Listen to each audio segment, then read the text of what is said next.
It's interesting. I arrived in New York on Monday, and in the evening, I was at the New York University, or NYU, and Anna Tavis introduced me onto stage. So now I'm going to reverse it, and I'm going to invite Anna Tavis to come on stage. So Anna, professor at NYU, she's going to be talking today based on some of the insights from her book about the data revolution in coaching and how we can transform employee insights. So Anna, over to you.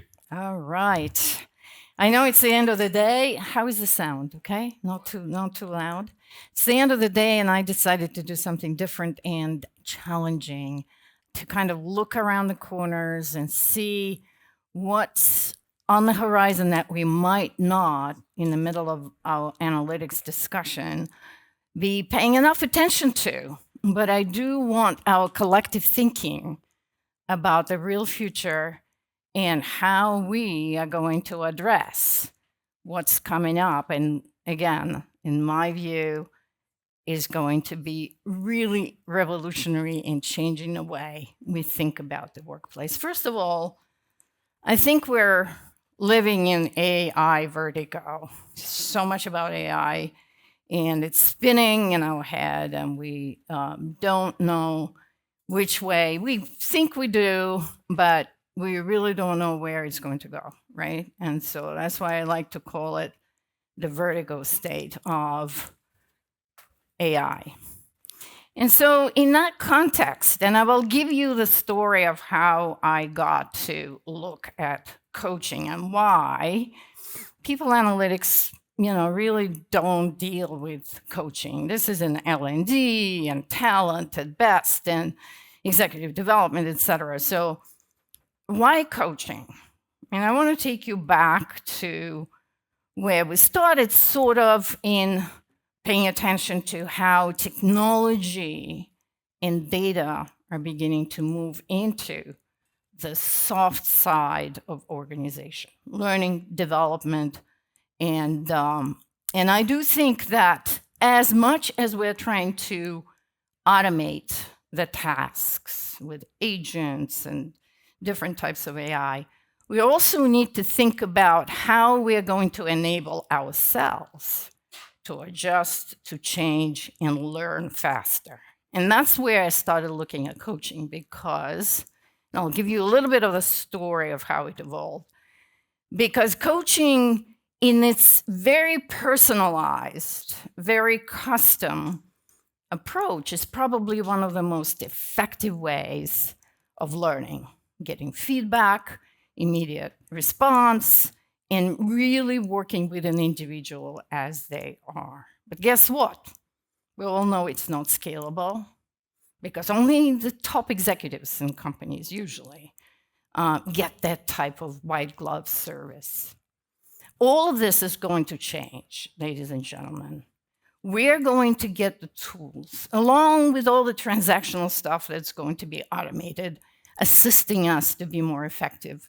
We're actually going to become much better learners, because we're going to have tools that are going to enable, customize, and accelerate what we do as individual learners, delivered to us in a most emotionally intelligent way. So, as we're moving into this whole new generation of AI, I really think that this century is not going to be about psychology as a principal behavioral science that drives what we're doing.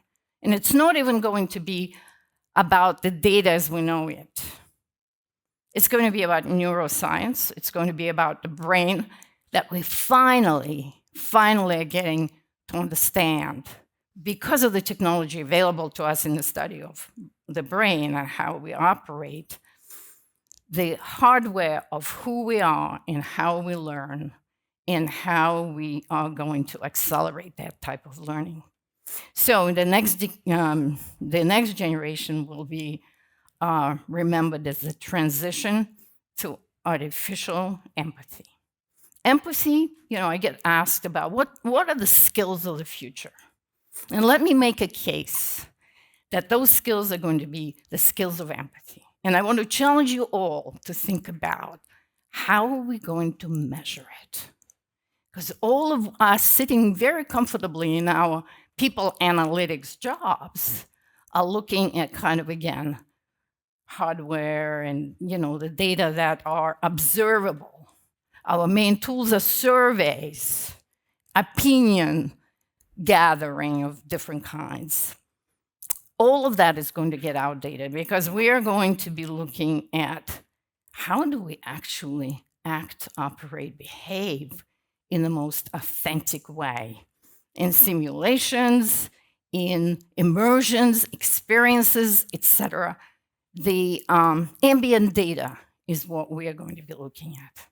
And coaching, I think, is going to be one of the principal ways in which we're going to be continuing to learn. Not classes that we run to millions of people, virtually delivered, but really of this very personalized way of learning. And here I kind of created a very abstract picture of kind of the HR functions.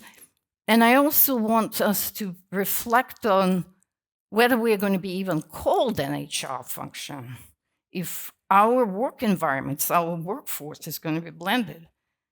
It's going to be hybrid with machines in all different kinds of teams where humans might be in the minority of those populations. What is the function that's currently called human resources is going to look like if it's not going to be about humans, right? So, and I do think, and I deliberately put coaching at the very top here, because that's the topic of my conversation. And now, and I know there's lots happening here in this conference about agentic economy and how agents are going to help us do the work that we're doing now. But we are kind of leaving out this whole other aspect of work. And that's about how humans are learning and how the personal development, not from the point of view of career paths, but not on a very individual level, how that is going to be supported through the new technology that's coming into our organizations. And we actually have a precedent for that, as you all know. And as I was looking at what's happening on the coaching side, the first thing that comes to mind is clearly sports. We all have just seen the French Olympics, right? That was amazing. How do you think those people get to where they do without technology, without all of the tools available, biometrics, and other types of accelerators of their performance? So in sports, our colleagues have actually gone to where I think we're heading to, or just beginning to see the way ahead of us. And we definitely need to be paying attention to what's happening in that domain in sports. The same thing for telemedicine. I think what's happening in the delivery of personalized precision medicine is very similar to what we need to be aspiring to in the workplace.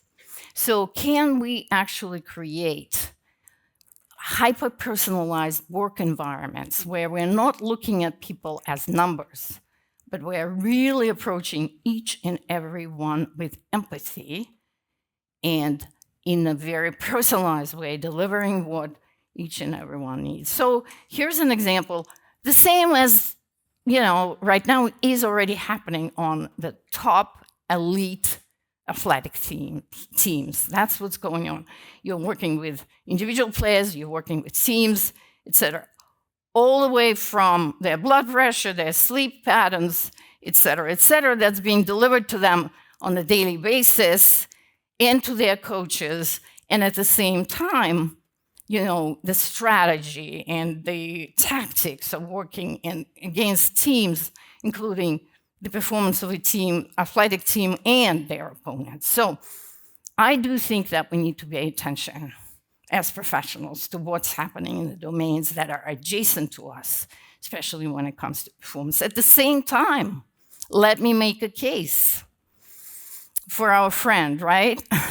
The last thing in the chapter where I was exploring the uses of data in sports, the coaching, the personalized coaching comes in as the sort of icing on the top, on the cake. That's where the human intervention really matters to get you to that level of performance. The coach for any one of those top athletes in the Olympics is going to be that Ted Lasso or somebody, but they're going to be working with a whole team of machines delivering the data that they're going to be making very human, very personalized decisions on. This is from Oracle CEO earnings call just a week or so ago. Same thing, agents in healthcare already happening. You know, we talk about 10%, 90% of where we spend the time. It's going to be even less, I think, with all of the agents out there delivering the service. What we're going to be seeing in the workplace is what's called working at the top of your license. Are you familiar with this term? It comes from medical care. And, you know, came out of COVID when we had a shortage of nurses. Everyone remembers that. Burnout, complete burnout in medical services. And, you know, yes, we can bring more nurses in. But if you really break down of what nurses do and what we train them to do, including at NYU, it takes 4 years to become a registered nurse, to get that education. And what are they actually doing, the breakdown of what they're actually doing? You realize that the majority of the work they're doing could be actually done by somebody else, including the agents, right? So how do we all get to work at the top of our license in whatever we're doing so that the mundane stuff is being done for us and we become those storytellers, empathetic listeners, and coaches to our teams? So, coaching, why did I pay attention to coaching? Because it's one of the most effective way to change behavior, to learn, et cetera, et cetera. At the same time, as I mentioned, totally inscrutable and, or very often with just up until very recently, and I'll tell you what happened there, couldn't be measured. It was about that unique relationship between a coach and their coachee or their client. In fact, it goes back, and here as a professor, I'm challenging you on your history. It goes back to Socrates, you know, Socratic dialogue. Do you remember that Socrates actually never wanted the dialogues to be recorded? That the reason we know about Socrates and Socratic dialogue as a method was because of Plato, a student of Socrates, who wrote it down. And that's how it came.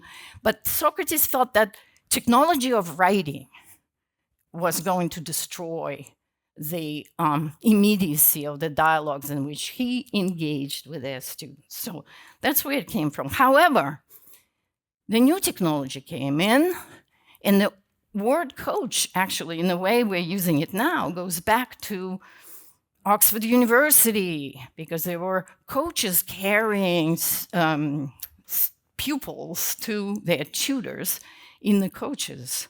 So that was a coach that kind of symbolically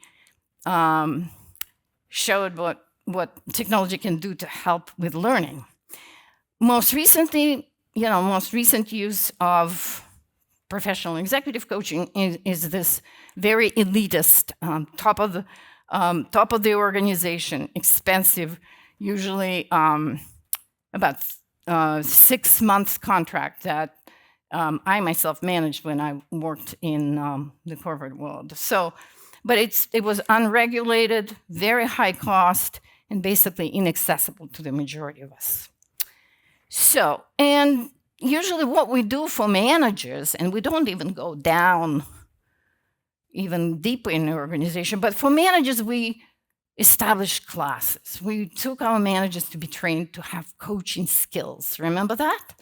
We still do it because we think if we tell managers, in addition to all the other jobs that they're doing and delivering, we need to show them how to be empathetic, to develop their teams, and do all the good work that a good manager does.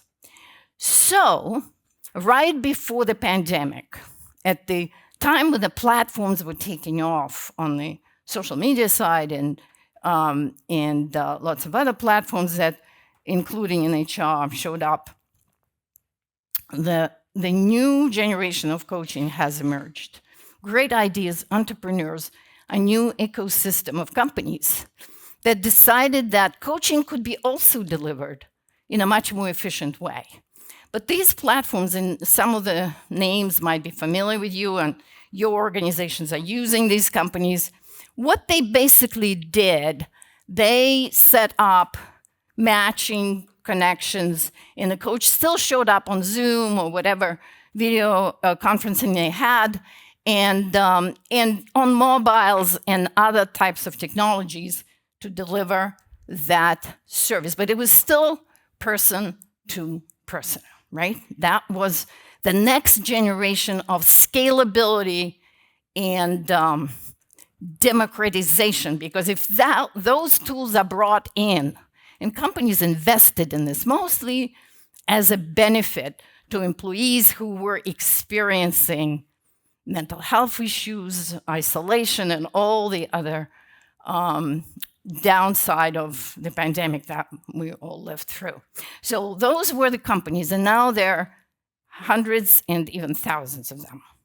So the challenge we will see going forward, I think, is, and we're solving for it, and the reason it's even coming up is because we're now in a position to get close to develop empathy at scale. And if you ask me what skill is going to be at a premium and available to us, and what we need to be focused on in our learning development of the next generation workforce, is going to be that empathy. Why? So after the platforms, as I said, the first generation of online coaching was through platforms and actually individual coaches. These companies hired thousands of coaches, certified them, and put them in front of cameras to deliver coaching services. They were also available through chatbots. Chatbots were the first generation technology that allowed for very basic Q&A. If you have a performance management cycle coming up, your chatbot is going to drive you toward asking the right question and setting goals, et cetera, et cetera. Co-pilots are coming in, and now these types of very basic coaching, nudging tools are being built into the technology that we're using now, mostly a lot in HR. But what is now becoming clear to us, that there's a next generation, authentic, original, AI-based coaches that are being put out there in the market to help pretty much everyone in a very different way from the original system of delivering coaching through platforms. In just the space of a few years, from the pandemic to now, when these AI coaches, emotionally intelligent AI coaches, are being introduced into organizations. So I'll skip that. So what do we do in pursuit? If we agree that in that AI vertigo that we live through right now, we really need a lot more empathy in order to make that transition, to understand, and not just from, walking in other people's shoes, but also understand what we need to design. Those of you who are in marketing know that marketing is all about empathetic marketing, right? Understanding your client. So those emotional AI tools, coaches and sensors, are beginning to show up in different places. Most familiar to some of you are mobility tools. These emotional sensors are built into cars. This is a Toyota conceptual model that was introduced already in 2017, a car that really can sense whether you are tired, driving, etc. They can prompt you, nudge you, give you feedback, or maybe you should make a stop and refresh yourself, etc. Let me remind you of some other things that were kind of on the horizon a little bit earlier than the time that I'm talking about. 2013, how many of you have seen this movie, Her? If you have not, I highly recommend. So basically, in summary, Her is a story of a young journalist living in New York City, and who had a breakup with his partner and was going through, a lot of personal turmoil, and he designed a virtual companion for himself. Basically, the whole movie is a relationship, and that's 2013. The whole movie is a relationship between this journalist and the bot that he developed. Really, really fascinating thing. Replica, how many of you are familiar with this company? No one. So Replica, you do. Okay, fantastic. Fascinating story. It's a story of a software, developer engineer in Silicon Valley who, her partner got killed in a car accident, etc. And what she did, she uploaded all of the information from this particular friend of hers to basically communicate with her after he passed, right? And so she decided that why not create a site where people can create those companions for themselves, design them, put in their writing, their recordings and everything, and basically create images of who they want. And what's really fascinating and new, speaking about learning about human behavior, the big unknown, and something we need to be paying attention to, is how humans are going to be relating to these types of tools, and whether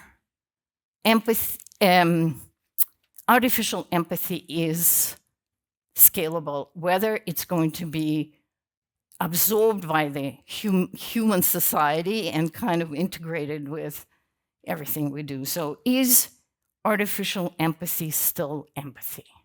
That's my question. My question to you, and we're going to be asking this, and the scientists and neuroscientists are trying to solve for this question right now. And again, where we get a lot of really interesting information about this particular emotional aspect of our relationship with tools is from some neurodiversity studies. Specifically, Simon Baron-Cohen is a leading psychotherapist and psychiatrist working at Oxford University. Anyone knows his work?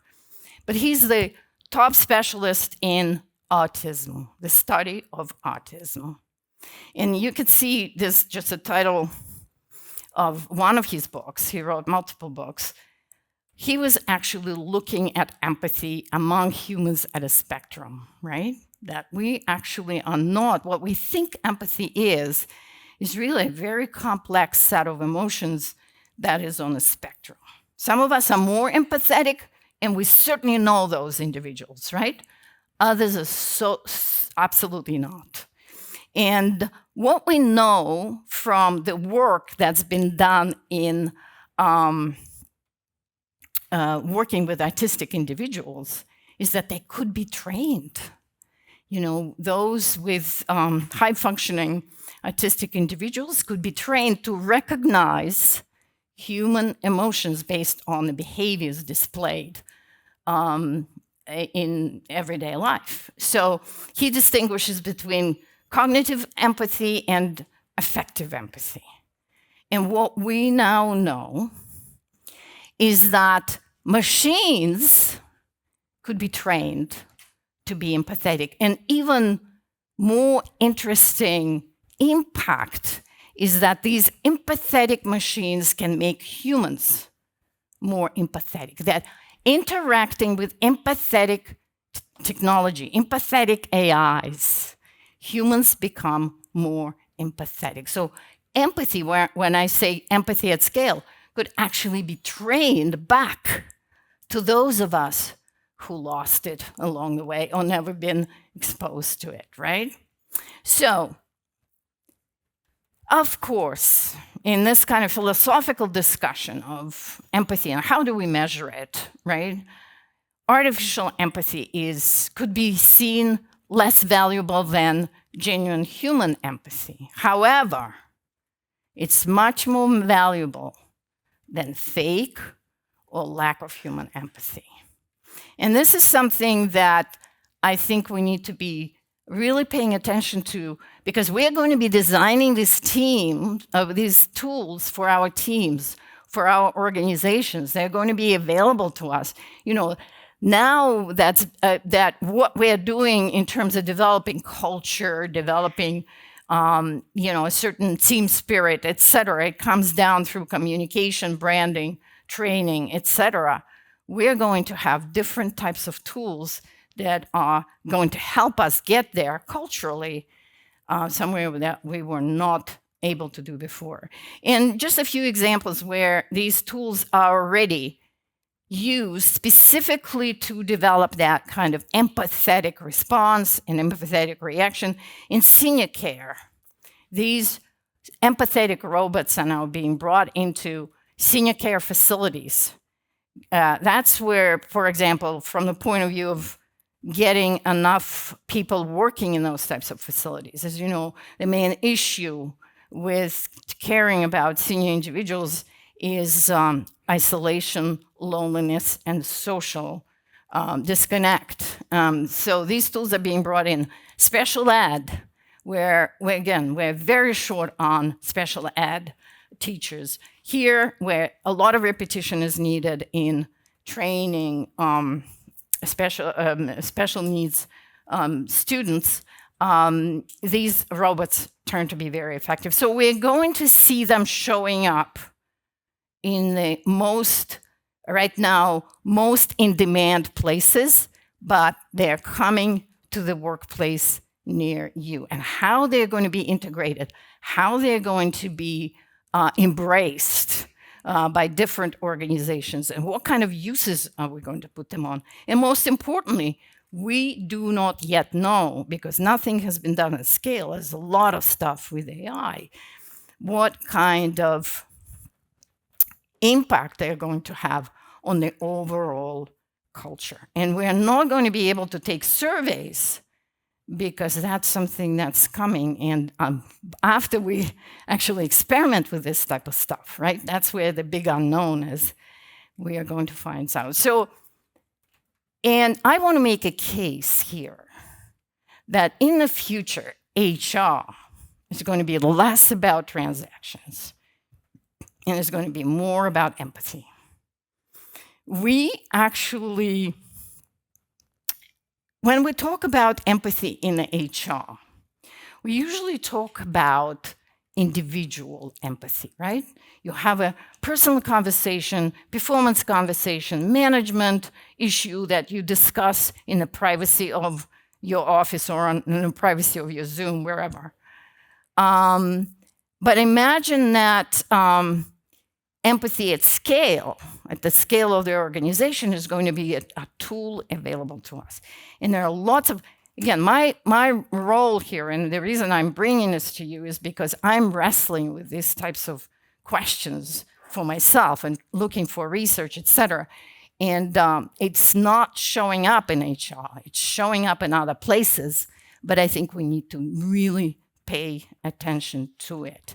And where I think coaching comes in is that if we can give each and every one of us a coach who is going to be trained on our needs, on our schedules, on our goals and careers, etc., that is going to be one of the most effective development tools, including all the next generation technologies that we will need to learn. So a couple of things here. So what will, in my view, what will the role of HR be? What kind of skills will we need to have? Now, first, I think we will need to be thinking about organizational design. How are we going to design organizations? Not only because a lot of our tasks are going to be replaced by technology, but also because of the different collaborative and relational environments that we will need to build, and that is going to be available to us. And HR definitely will have to learn how to support this types of culture. And just the last, I'm finishing. And here I wanted to do a little demo, but we don't have the time. This is an example of one of the companies I work with. Nadia is their AI coach, who is brought into many organizations. Fortune 50 companies are beginning to experiment, bringing these coaches mostly at the mid-level right now. We're doing a couple of research projects here in New York City area on how these tools are going to improve what we do with managers, for example, enabling managers as managers to run teams. So fascinating. It's a voice enable, as you can see all the features there, in 80 languages. This AI coach, personalized, can talk to you in your own language and available 24/7 at any point, and is already used in preparation for performance management reviews, etc. Conversations, difficult conversations, and other types of typical HR situations. And I just want to finish with this quote, which I hope will make us, this is the quote, okay. I want us to reflect on that and see what the implications are for all of us in HR, and what kind of measurements are we going to bring in to actually gauge the effectiveness of these tools in organizations. So in the past, it was about the muscle. Now, we're all about the brain. But in the future, it will be about the heart. Thank you.